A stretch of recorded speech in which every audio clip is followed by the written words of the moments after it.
The council chamber floated in the empty space between galaxies. It was made of crystal that glowed with soft blue light. Inside, 12 species sat in a circle. Each one had ruled the stars for thousands of years.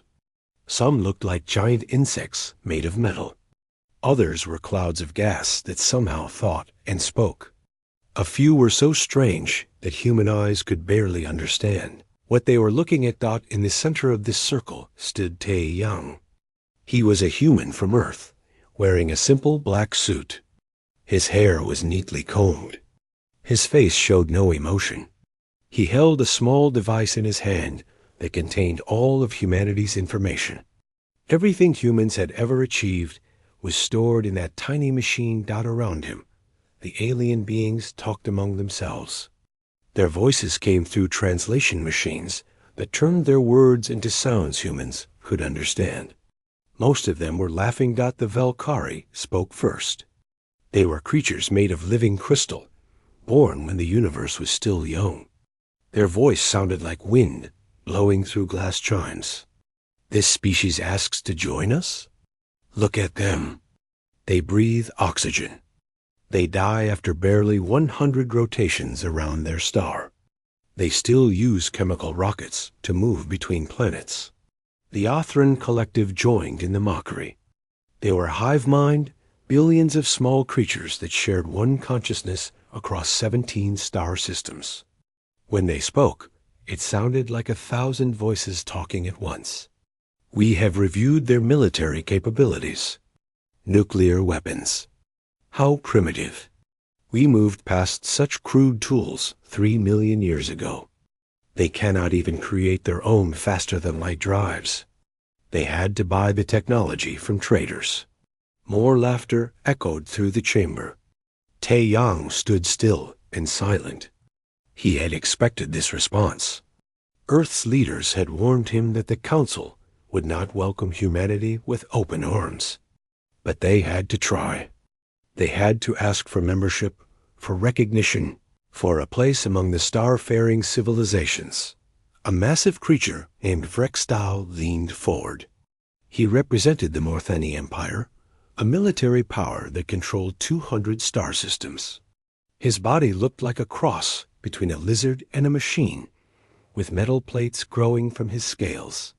His eyes glowed red as he examined Tae Yang. "Let me be clear," Vrextau said, his voice deep and rumbling. "Your species has existed for what? 7,000 years of recorded history? We have species in this council whose youngest members are older than your entire civilization. You have had space travel for less than 300 years. You fight wars among yourselves constantly. Your planet is divided into competing nations that cannot even agree on basic policies." Tae Yang finally spoke. His voice was calm and steady. "We acknowledge our youth. We acknowledge our divisions. But we also bring unique perspectives. Our individualism, our diversity of thought, our ability to adapt quickly to new situations. These could be valuable to the Council." The chamber filled with more laughter. A being made of pure energy, representing the Luminary Confederation, flickered with what might have been amusement. "Valuable? Child species, we have seen thousands like yours. You all think you are special. You all believe your particular form of chaos is somehow unique. But you are simply young and ignorant. Give yourselves another 10,000 years. Maybe then you will have something worth contributing." Another council member, a creature that looked like a floating jellyfish made of liquid metal, added its thoughts. "The humans have not even solved their own planetary problems. They still have poverty, disease, and resource conflicts. And they want to bring these problems to the galactic stage. I think not." Tae Yang listened to each criticism. He did not argue. He did not defend. He simply stood there, absorbing every word they said. His expression never changed. Inside, however, he was recording everything, not just with his device, but with his perfect memory. Every insult, every dismissal, Every laugh would be remembered. Brextal raised one of his clawed hands. The chamber fell silent. I propose we classify humanity as a curiosity species. We will observe them. We will allow limited trade. But full membership? Voting rights? Access to our technology archives? Absolutely not. They are too young, too primitive, too unstable. The other council members made sounds of agreement. Some nodded. Others pulsed with light. The hive mind's voice joined together in harmony to say, agreed. The vote was called. One by one, each species cast their decision. The results were unanimous. Humanity's petition for membership was denied. Brextal looked down at Tae Young with something that might have been pity. You may return to your world, human. Tell your leaders that the Galactic Council appreciates their interest. In perhaps 10,000 years, we will review your application again. If your species still exists by then. This comment brought another wave of laughter. Many species did not survive their first 1,000 years in space. They destroyed themselves with weapons, or poisoned their planets, or simply faded into obscurity. The council members clearly doubted humans would be any different. Tai Yang bowed slightly. It was a gesture of respect, though the aliens probably did not understand its meaning. Then he spoke words that confused everyone in the chamber. I accept your judgment. I understand your decision. But I have one request. I ask that this council remember this moment. Remember it exactly as it happened. Remember every word you spoke here today. Remember your laughter. Remember your certainty. You will want to recall these details very clearly in the future. The council members looked at each other, puzzled. What did this human mean? Was it a threat? It did not sound like a threat. Tae Young's voice held no anger, no bitterness. He seemed sincere, almost helpful. Brextal waved his hand dismissively. Yes, yes. We will remember. Now go, human. This council has more important matters to discuss. Tae Young bowed again and walked toward the exit. His footsteps echoed in the silent chamber. The aliens watched him leave, already losing interest. As soon as he was gone, they began discussing trade disputes and territory boundaries. Humanity was forgotten almost immediately. But if any of them had watched Tae Young's face as he boarded his small ship, they might have noticed something. The corner of his mouth moved slightly upward. It was barely visible, just the hint of a smile. He sat in his pilot's chair and activated the communication system. Mission complete, he said to the receiver on Earth. They responded exactly as predicted. Recording sent. Begin Phase 2. On the other end of the transmission, Earth's leaders received his message. In secret facilities around the planet, scientists and engineers began their work. The rejection had not discouraged humanity. Instead, it had freed them from the burden of trying to fit into the galactic community's expectations. Now, they could become something entirely different. Something the galaxy had never seen before. Something that would make the ancient species regret their laughter. Tae Young's ship disappeared into the darkness between stars. Behind him, the council continued their meeting, confident in their superiority. They had no way of knowing that they had just made the biggest mistake in galactic history. The clock was now ticking. 50 years from this moment, everything would change. 50 years passed. The galaxy continued as it always had. The great empires traded with each other. Small conflicts flared up and were quickly resolved. The council met regularly to discuss policies and disputes. Life was predictable, stable, and peaceful. Nobody talked about humanity anymore. Earth was a tiny blue planet in an unremarkable corner of the galaxy. The council's records showed that humans continued their simple existence, trading for technology they could not build themselves, slowly expanding to a few nearby star systems. Nothing interesting, nothing worth watching. Then something strange happened. The Valkyrie were the first to notice the problem. Their mining colonies in the Andromeda sector stopped sending reports. At first, the crystal beings thought it was just a communication error. Equipment breaks sometimes, even for advanced species. They sent repair teams to fix the transmitters. The repair teams found the colonies intact. The mining equipment was still running. The living quarters showed no signs of damage. Food was still in storage units. Personal belongings were arranged neatly in rooms. But there were no Valkyrie anywhere. Millions of workers had simply vanished. The Valkyrie searched everywhere. They checked every building, every tunnel, every underground chamber. They found nothing. No bodies, no evidence of violence, no signs of struggle. The workers had not evacuated because their ships were still docked at the stations. They had not been destroyed because there was no debris, no damage, no blood dot. They were just gone.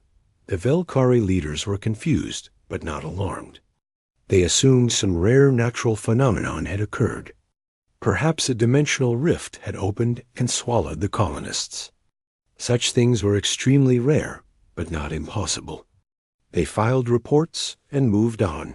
6 months later, the Othran collective experienced something that had never happened before in their entire history.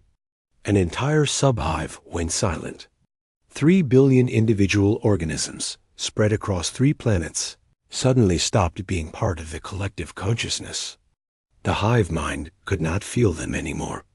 It was like someone had cut off a piece of the collective's brain. This was more than confusing. This was terrifying. The Othran had existed as a unified consciousness for 5 million years. Every individual organism was connected to every other. They shared thoughts, memories, and experiences instantly across vast distances. Losing connection was supposed to be impossible. The Othran sent investigation teams to the 3 silent planets. They found the same thing the Valkyrie had found. Everything was normal except for one detail. The people were gone. Billions of organisms had vanished without a trace. Buildings stood empty. Vehicles sat unused. Food rotted in storage facilities. Panic spread through the Othran collective. If billions could disappear without warning, without leaving any evidence, then no one was safe. They demanded an emergency council meeting. Before the meeting could happen, the Morthani Empire reported its own disaster. 12 frontier star systems had gone dark. Communication was impossible. Long-range sensors showed the systems still existed, but no signals came from them. The Empire sent its war fleets to investigate. The fleets never came back. Not one ship. Not one soldier. Not one distress beacon. The mighty Morthani military, legendary across the galaxy for its power and efficiency, had sent thousands of warships into those 12 systems. All of them vanished completely. Now the entire galaxy was paying attention.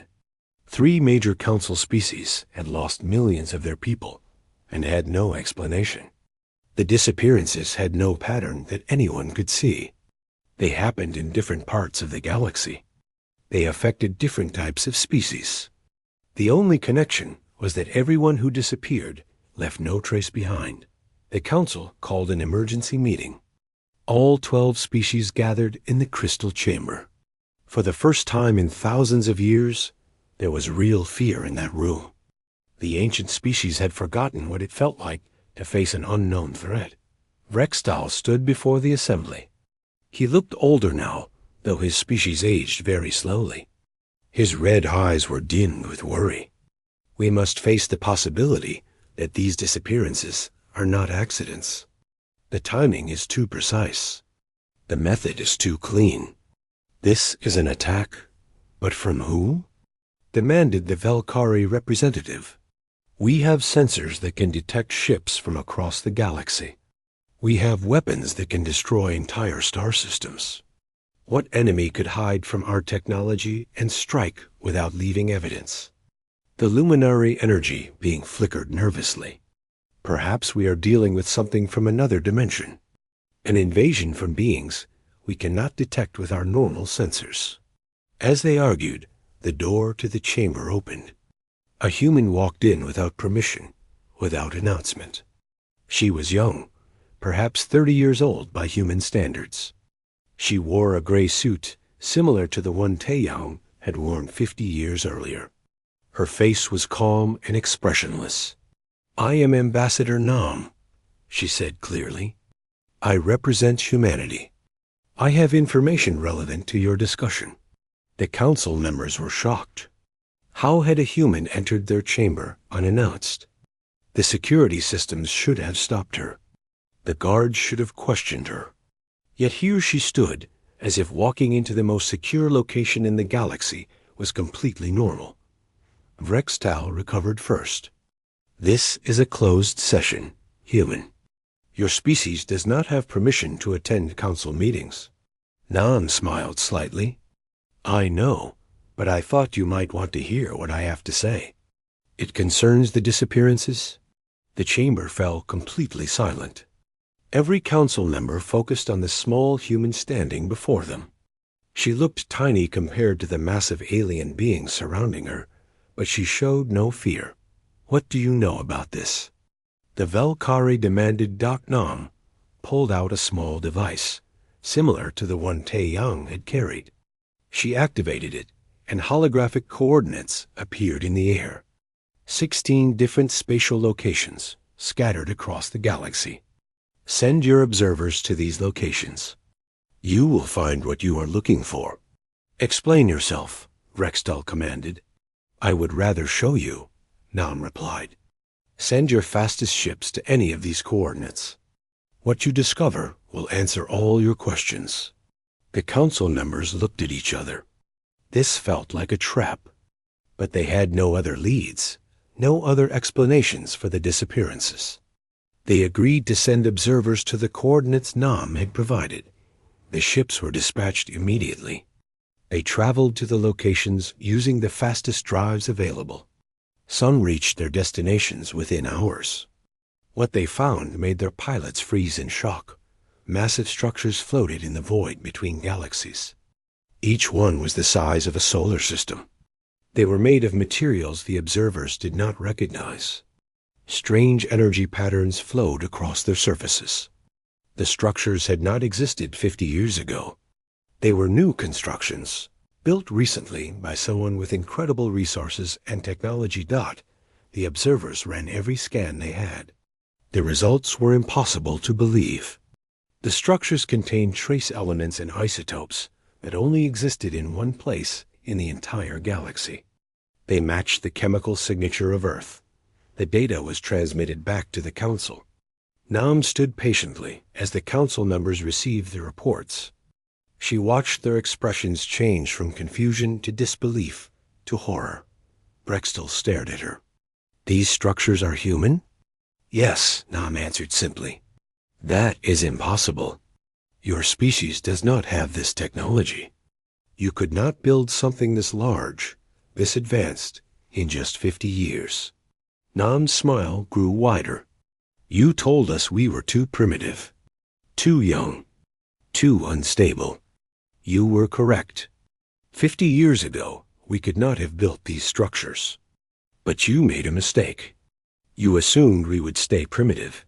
You assumed we would continue trying to fit into your galaxy, following your rules, respecting your superiority."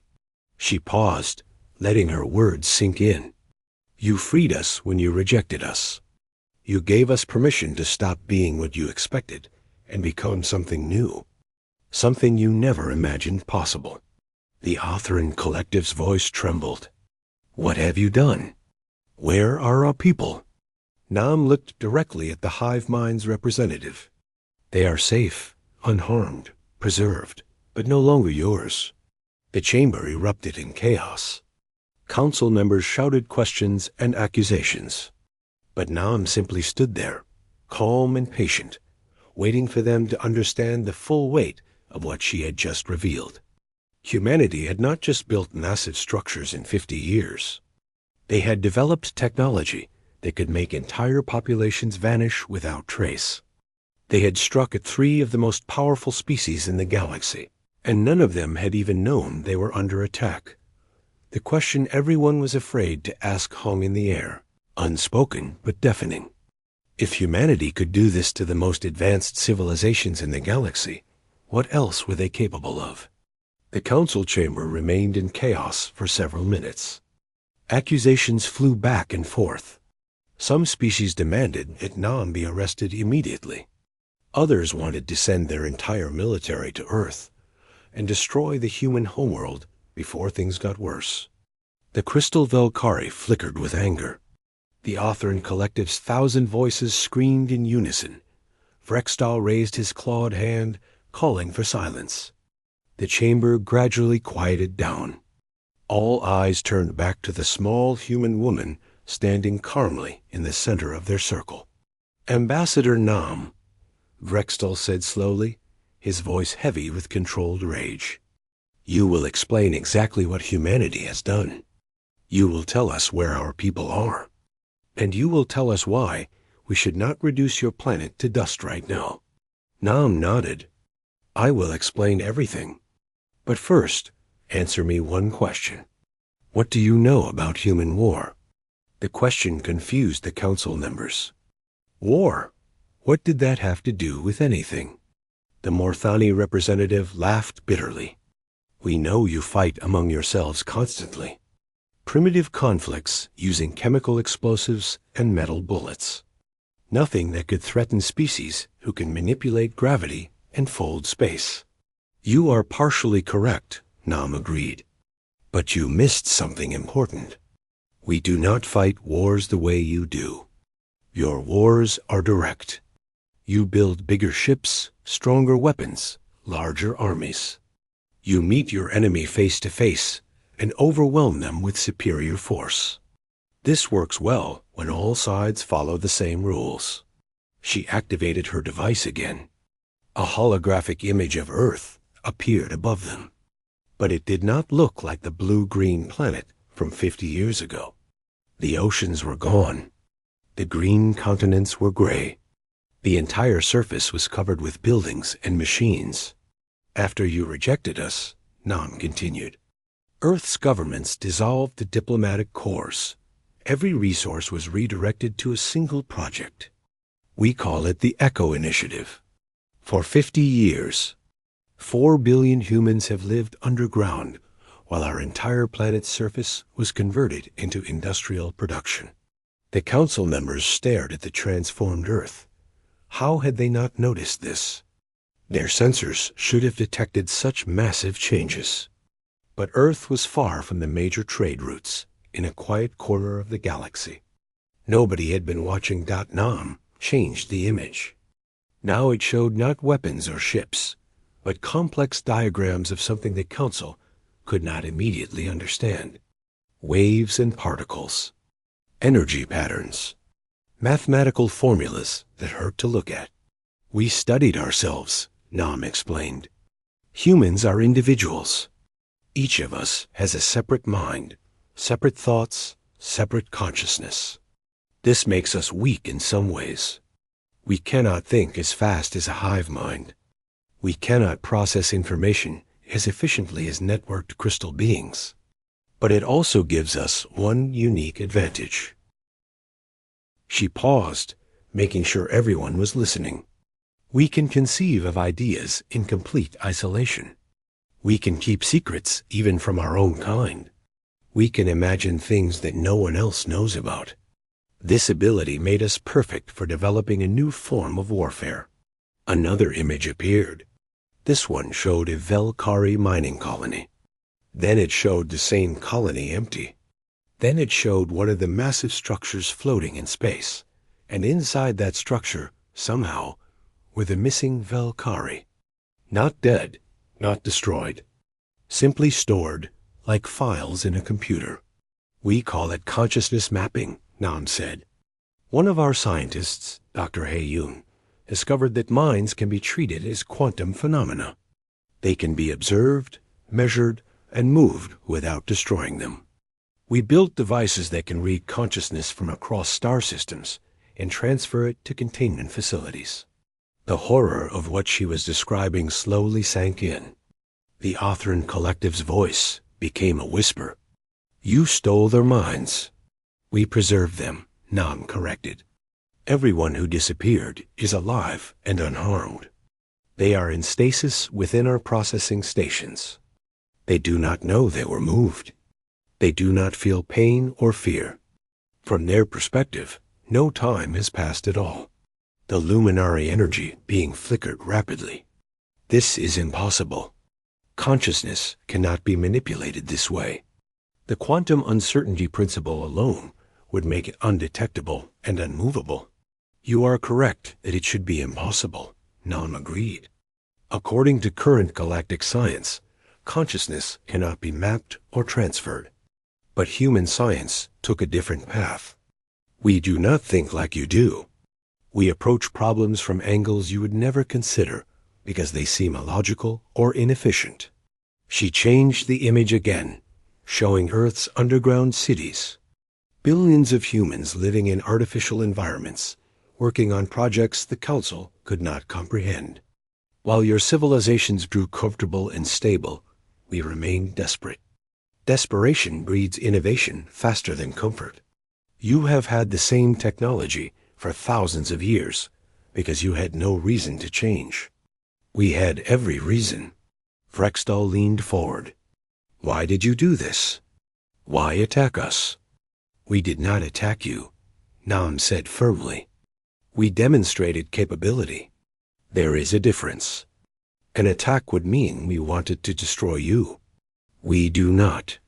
We simply wanted to prove that we could affect you in ways you cannot defend against. What is the difference? The Velkari demanded. You took our people against their will. The difference is that they are alive and will be returned, Nam replied. We took them to show you that your defenses, your weapons, your advanced technology mean nothing against an enemy you cannot detect. Your ships never saw us coming. Your sensors never registered our presence. Your soldiers never knew they were under attack. The council chamber fell silent. The weight of Nam's words pressed down on everyone. The ancient species had built their power on military might and technological superiority. But what good were weapons if the enemy could simply reach into your mind and take you away before you realized anything was wrong? A smaller species that rarely spoke finally asked the question everyone was thinking. What do you want from us? Nam's expression did not change. Only what we originally requested 50 years ago. We want membership in the Galactic Council. Full membership with equal voting rights. We want to be recognized as a sovereign civilization with the same status as any species here. That is all? Vrextal asked suspiciously.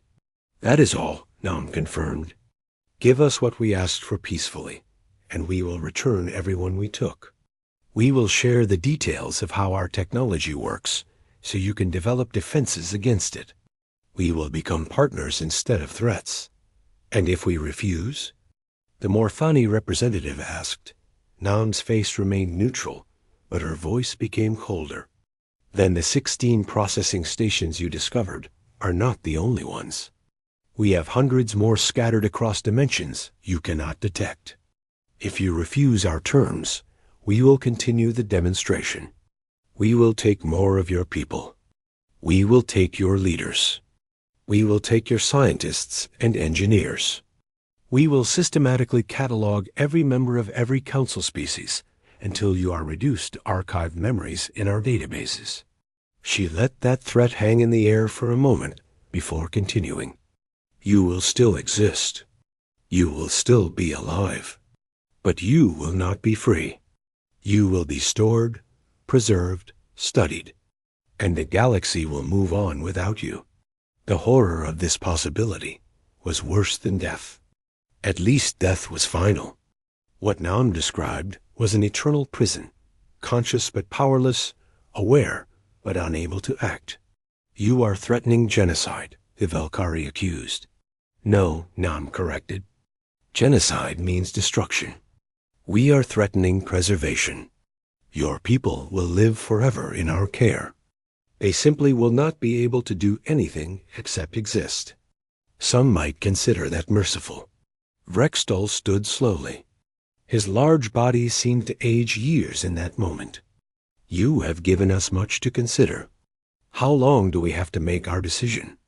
Nam checked a small device on her wrist. 10 standard galactic days. After that, we will assume you have chosen to refuse our terms, and we will continue our operations. 10 days is not enough time, protested the Othron Collective. It is more time than you gave us, Nam replied. 50 years ago, Taeyang stood where I stand now. You deliberated for less than an hour before rejecting humanity's petition. You did not ask for time to consider. You did not request more information. You simply laughed and dismissed us. 10 days is generous by comparison. She walked toward the exit, then paused and looked back. Taeyang asked you to remember that moment 50 years ago. He asked you to remember every word, every laugh. I hope you did, because now you understand why he made that request. He knew this day would come. He knew you would need to look back and see how badly you misjudged us. Nam left the chamber. The council members sat in stunned silence. Everything had changed. The galaxy they knew, the order they maintained, the confidence they felt in their superiority, all of it was shattered. A species they had dismissed as primitive had become something terrifying in just 50 years. The countdown had begun. 10 days to decide the fate of galactic civilization. The 10 days that followed were the most chaotic in galactic history. The council did not adjourn. Members stayed in the chamber constantly, arguing through day and night cycles. Outside, entire civilizations prepared for war or collapse. Fear spread through the galaxy like a disease. The Velkari withdrew all their citizens from exposed colonies. They retreated to their core systems and activated defense networks that had not been used in 10,000 years. Every crystal being connected to their collective network, trying to create a unified consciousness that might be harder to map and steal. The Othran Collective reacted differently. They wanted revenge. Their representatives in the council demanded immediate military action against Earth. They argued that humanity had committed an act of war and should face total destruction. Better to die fighting than to live in fear of being archived like museum specimens. The Morthani Empire found itself caught between these two extremes. Vrextal understood military power better than anyone. He had commanded fleets that conquered entire sectors. He knew how to evaluate threats and respond to them. But this situation broke all his understanding of warfare. On the 5th day, Vrextal made a secret decision. He contacted Ambassador Nam through encrypted channels and requested a private meeting. Nam agreed. They chose a neutral location, an abandoned trading station on the galactic rim, where no one would notice their presence. Vrextal arrived alone in a small ship. Nam waited for him in the station's empty docking bay. They faced each other in the dim light, the massive alien warrior and the small human diplomat. Why did you agree to meet? Vrextal asked. You have all the power now. You could simply wait for our surrender. Nam studied him carefully. Because I believe you are different from the others. You are afraid, but you are also thinking. The Velkari are paralyzed by fear. The Othran want to lash out blindly. But you are trying to understand. Then help me understand, Vrextal said. How did you achieve this? How did a species we dismissed as primitive 50 years ago develop technology we cannot even comprehend? Nam walked to a window overlooking the empty space between stars. Do you know what happens to a species when they realize they will never be accepted? When they understand that no matter what they do, no matter how they try to improve, they will always be seen as inferior? Vrextal waited for her to continue. They stopped trying to be accepted, Nam said quietly. They stopped following the rules of those who rejected them. They stop caring about what others think is possible or impossible. The ancient species of this galaxy have forgotten something important. Comfort makes you weak. Success makes you complacent. You have had peace for so long that you forgot how to evolve. She turned to face him. Earth has never had peace. Not real peace. We fight wars constantly. We struggle against each other, against our environment, against our own nature. Every generation of humans has to solve problems that nearly destroy us. This makes us desperate. And desperation is the greatest teacher. Vrextel understood. His own species had been warriors once, fighting constantly to survive. But after they conquered their enemies and established their empire, they stopped innovating. They maintained their technology, but rarely improved it. Why? Would they?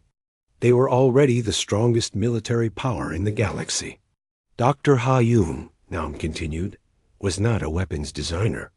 She was a doctor who studied human consciousness. She wanted to help people with damaged brains. But when the council rejected us, she asked a different question. If consciousness is just patterns of energy and matter, could those patterns be copied? Could they be moved? That should be impossible, Vrextel said. Only if you accept current scientific understanding as complete, Nam replied. Dr. Ha-Yun did not. She approached the problem from a completely different direction. She combined human psychology, quantum physics, and technology we bought from your traders. She created something none of you thought to create, because none of you needed it. She pulled out her device and showed him recordings of the mapping process. Vrextel watched in fascination and horror as human machines reached across space to touch individual minds. The process was elegant and terrifying. It did not destroy. It simply copied and moved, leaving the original body empty while preserving the consciousness elsewhere. We can do this to anyone, Nan explained. Distance does not matter. Shields do not stop it. The subject never knows it is happening. By the time they realize something is wrong, they are already in our storage facilities. Vrextel felt genuine fear. His military power, his warships, his weapons, all worthless against this technology. What do you really want, Ambassador? The truth. Nam met his eyes. Respect, recognition, a seat at the table where decisions are made. We do not want to rule the galaxy. We do not want to destroy other species. We just want to be treated as equals instead of curiosities. And the people you took? You truly intend to return them? Yes, every single one. Unharmed and unchanged. We preserve them to demonstrate capability, not to harm them. But you must understand something, Counselor. We are not asking permission anymore. We are stating terms. Vrextel nodded slowly. I believe you, but the Council will not accept easily. Especially the Othran. They want war. Then they will lose, Nam said simply. We do not want war. But if forced, we will not fight the way you expect. We will not meet your fleets in battle. We will simply remove your soldiers before they can fight. We will archive your generals before they can give orders.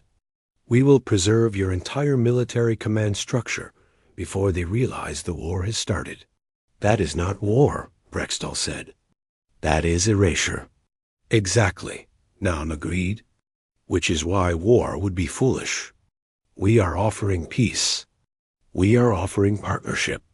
But we are also offering a glimpse of what refusal would mean. Before Vrextel could respond, another ship appeared at the station. It was larger than Nam's vessel, marked with Earth military symbols. A tall man in a gray uniform exited and walked toward them. Nam introduced him as Byung-ho, Humanity's Senior Military Advisor. Byung- who carried a data tablet. His expression was serious. Ambassador, we have new information that Council should know. Nam nodded.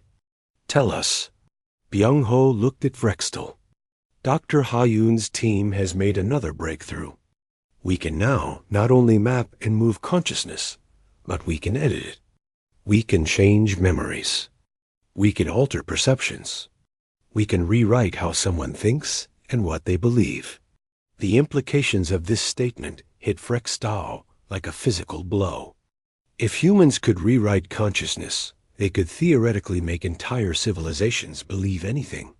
They could make the council members think they had always welcomed humanity. They could erase the last 50 years from everyone's memory and replace it with a completely different history. You could make us forget this ever happened. Frextau said quietly. Yes, Byung-ho confirmed. We could rewrite the entire galaxy's memory of these events. We could make everyone believe that humanity has always been a respected council member. We could edit away the rejection, the disappearances, even this conversation. But you have not done this, Frextau observed. No, Noun said. Because we want real acceptance, not artificial acceptance. We want you to choose to recognize us, not to be forced to do so through mental manipulation. But we are showing you this capability, so you understand that even your decision might be an illusion if we choose to make it one. Frextau felt the weight of the situation crushing down on him. Humanity had not just developed a powerful weapon. They had developed the ability to control reality itself at the most fundamental level. Consciousness, memory, perception, these were the building blocks of existence. If humans could manipulate them at will, then nothing was certain anymore. How can we trust any decision we make? Frextau asked. How can we know you have not already edited our thoughts? Nam smiled sadly. You cannot. That is the point. The only way forward is to choose to trust us, to accept that we have this power and believe us when we say we will not abuse it, or to refuse and discover what happens when you push desperate humans too far. Frextau made his decision in that moment. I will support your petition. I will argue for acceptance in the council, but I cannot guarantee the others will agree. Then convince them, Noun said. You have 5 days left. Use them wisely. The final council session began on the 10th day. Every species sent their representatives. The crystal chamber was more crowded than it had been in centuries. This was not just another meeting. This was a decision that would reshape the entire galaxy. Frextau took the floor first. He stood before the assembly, his red eyes scanning the faces of beings he had known for hundreds of years. Some looked angry. Others looked afraid. All of them were waiting for him to speak. I have thought deeply about our situation, Frextau began. 50 years ago, we rejected humanity's petition for membership. We laughed at them. We called them primitive, young, and unstable. We were certain of our superiority. He paused, letting his words sink in. We were wrong. Not because humanity was secretly advanced. They were exactly as primitive as we thought. But we failed to understand what rejection would create. We assumed they would accept our judgment and remain in their corner of the galaxy, perhaps trying again in a few thousand years. The Velkari representative interrupted. They threatened us. They stole our people. How can you consider rewarding such behavior? They demonstrated capability, Frextau corrected. There is a difference. If they wanted to harm us, they could have. If they wanted to destroy us, we would already be gone. Instead, they preserved everyone they took. They kept them safe, and they are offering to return them if we simply give them what they originally asked for peacefully. The Othran Collective's 1,000 voices spoke in unison. We should never negotiate with terrorists. We should mobilize every ship in the galaxy and reduce Earth to atoms. Show them that threatening the Council has consequences. Frextau turned to face the hive mind's representative. And how exactly would we do that? Our fleets cannot reach Earth without passing through the space their technology controls. Our soldiers would be archived before they could fire a single shot. Our entire military would become museum pieces in human storage facilities. He let that reality settle over the chamber. We are not negotiating from a position of strength. We are negotiating to avoid complete irrelevance. Humanity has proven something we refuse to believe. That innovation matters more than longevity. That desperation breeds advancement faster than comfort. That a young species with everything to lose can achieve in 50 years what ancient species failed to achieve in millions. A smaller species that rarely participated in council debates finally spoke. But if we accept them now, are we not admitting that might makes right? That any species can threaten us and earn membership through fear? No, Rexdal said firmly. We are admitting that we made a mistake. Humanity did not seek membership through conquest. They asked politely. We rejected them with mockery and contempt. Only after exhausting diplomatic options did they demonstrate their capability. This is not terrorism. This is desperation turned into action. The debate continued for hours. Some species argued for acceptance. Others demanded war, despite the impossibility of victory. A few suggested compromise solutions, like partial membership or observer status. But everyone knew that half measures would not satisfy humanity. Not after what they had achieved. As the arguing reached its peak, Ambassador Nam entered the chamber. She was not alone. Behind her walked Ambassador Te Yang. He was old now, his hair completely white, his face lined with age. But his eyes were still sharp and aware. He had not attended council meetings in 50 years, not since his original rejection. The chamber fell silent. Everyone remembered Te Yang. Everyone remembered his strange request to remember the moment of rejection. Now he stood before them again, a living reminder of their mistake. I did not expect to return here, Te Yang said, his voice weaker than before, but still clear. 50 years ago, I asked you to remember this moment. Did you? Do you recall your laughter? Your certainty? Your dismissal? No one answered. The silence was heavy with shame. I am not here to gloat, Te Yang continued. I am here to explain what you do not understand. When you rejected humanity, you did not just deny us membership. You showed us that the galaxy had no place for species like us. Species that thought differently.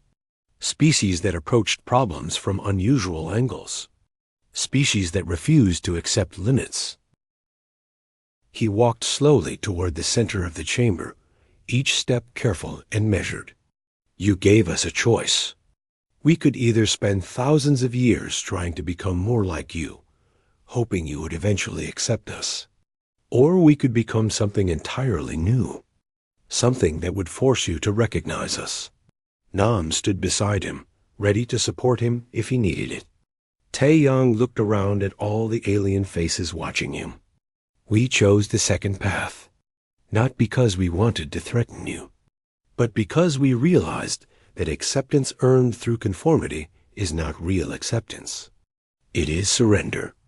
It is the death of what makes us unique, the luminary energy being flickered thoughtfully. You are saying that your threat to us is actually a gift? That we should be grateful you forced us to recognize you? No, Tai Yang said. I am saying that you forced us to become what we are now. You created the very thing you fear, and now you must decide whether to accept it or fight it. But know this, if you fight, you will lose. Not because we are stronger, but because we think differently than you do. We will not meet you on the battlefield. We will change the nature of conflict itself. Vrextel stepped forward. The old ambassador speaks truth. We must vote. Accept humanity's petition or face the consequences of continued rejection. The vote was called. One by one, each species cast their decision. Some voted yes immediately.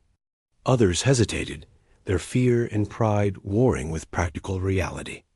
The Velkari abstained, unwilling to accept but afraid to refuse. The Othran collective voted no, their anger overriding their survival instinct. But in the end, the majority voted yes.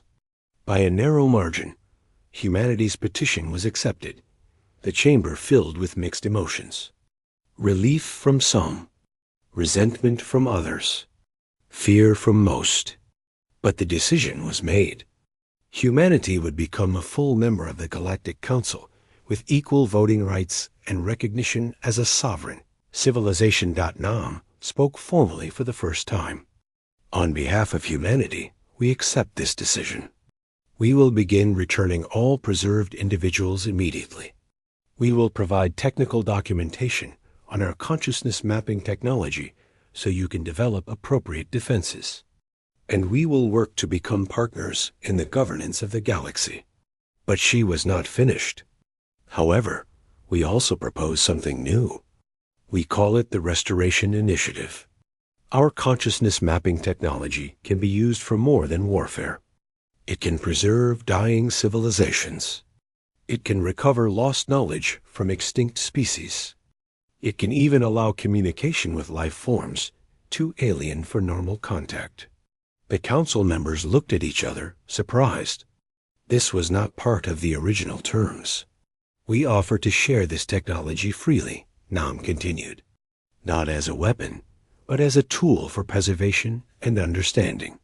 Help us turn what you fear into something that benefits everyone. Vrextal considered this offer carefully.